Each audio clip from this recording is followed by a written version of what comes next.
अस्सलाम वालेकुम दोस्तों, मैं हूं अब्दुल हसीब और आप इस वक्त हैं मेरे साथ ग्रीनोग्राफी चैनल पर। दोस्तों, इस वीडियो में मैं आपको लेग्यूम्स क्रॉप के बारे में थोड़ा कुछ बताऊंगा। अक्सर आपने सुना होगा कि लेग्यूम्स क्रॉप ज़मीन के लिए फ़ायदेमंद होती हैं और ये नाइट्रोजन पैदा करती हैं वगैरह वगैरह। तो मैं आपको बहुत ही बेसिक और बहुत ही आसान तरीके से बताऊंगा कि लेग्यूम्स क्रॉप बेसिकली होती क्या हैं और ये किस तरह नाइट्रोजन बनाती हैं और ये किस तरह ज़मीन के लिए फ़ायदेमंद होती हैं।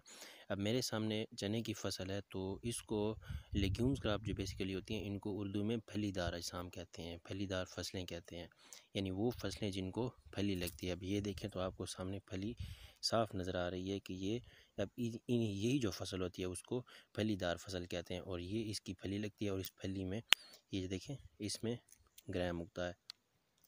तो ये जो जितनी भी फलीदार फसलें होती हैं इनके नेचुरली इनकी जो रूट्स होती हैं वहाँ पे नाइट्रूल्स होते हैं जो नाइट्रोजन फिक्सिंग करते हैं, नाइट्रोजन फिक्सेशन करती हैं, यानी वो नाइट्रोजन जो ज़मीन में मौजूद होती है जो पौधे को या तो अवेलेबल नहीं होती या फिर मुश्किल से अवेलेबल होती है, तो वो यही जो इसमें मौजूद नाइट्रूल्स में बैक्टीरिया होते हैं इन्हीं नाइट्रूल्स में, तो वो नाइट्रोजन जो है फिक्सेशन करते हैं और उसको पौधे के लिए अवेलेबल करते हैं। तो वो जो नाइट्रूल्स होते हैं वो मैं आपको दिखाता हूँ कि नाइट्रूल कहाँ पे होते हैं और ये किस तरह नाइट्रोजन फिक्सेशन करते हैं। अब यहाँ पे आए, ये वाला पौधा, अब ये पौधा आप देख रहे हैं, ये वाला पौधा अगर इसको मैं ऐसे खींच के जड़ से उखाड़ता हूँ तो वो जो नाइट्रूल्स हैं वो ज़मीन में रह जाएंगे। तो इसको मैं ऐसे तरीके से निकालूंगा कि जो नाइट्रूल्स हैं वो डिस्टर्ब ना हो, ताकि हम आसानी से वो नाइट्रूल्स देख सकें।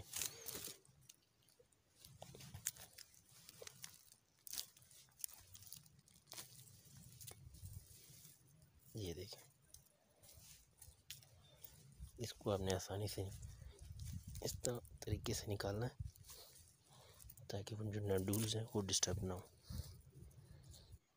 तो दोस्तों यहाँ पे आप चेक करें, आपको छोटी छोटी बाल्स नज़र आ रही हैं, यही असल में वो जो छोटी जो बाल्स हैं वाइट किस्म की, यही वो नाइट्रोजन फिक्सेशन की जो नाइट्रूल्स हैं, यही असल में वो नाइट्रूल्स हैं जो नाइट्रोजन फिक्सेशन करती हैं। नाइट्रोजन फिक्सेशन इस तरह करती हैं कि जो पौधा शुगर बनाता है और ऑक्सीजन बनाता है, यानी फोटोसिंथेसिस के अमल से जो शुगर और ऑक्सीजन बनती है, तो वो शुगर का थोड़ा बहुत हिस्सा जो है पौधा इन नाइट्रूल्स को प्रोवाइड करता है और इसमें जो बैक्टीरियाज होते हैं वो ये शुगर लेके, यानी एनर्जी के तौर पर शुगर को लेके आगे नाइट्रोजन पौधे को प्रोवाइड करती हैं। तो यही नाइट्रोजन पौधा ख़ुद भी यूज़ करता है और ज़मीन में जो हम जब फसल को हम काट लेते हैं तो ज़मीन में यही नाइट्रोजन के नाइट्रूल्स होते हैं वो रह जाते हैं।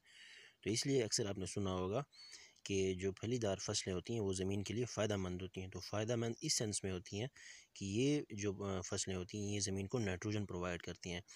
तो मैं अगर ख़ुद अपना एक्सपीरियंस बताऊं तो मैंने जब फसल लगा रहे थे हम, ये इसकी पनीरी लगा रहे थे चावलों की, तो जो चावलों की पनीरी हमने उस ज़मीन में लगाई थी जो चने के काटने के बाद ज़मीन फारग हुई थी, तो उसमें जो फसल हमने लगाई थी उसकी जो प्रोडक्शन थी वो बहुत ज़्यादा आई थी एज़ कम्पेयर टू उन फसलों के जो किसी और एरिया में लगाई गई थी। तो इस तरह नाइट्रूल जो हैं वो ज़मीन को फ़ायदा देते हैं। तो उम्मीद है दोस्तों आपने इस वीडियो से भी कुछ ना कुछ ज़रूर सीखा होगा। मिलते हैं इंशाल्लाह अगली वीडियो में। टेक केयर एंड फ़ी अमानिल्लाह।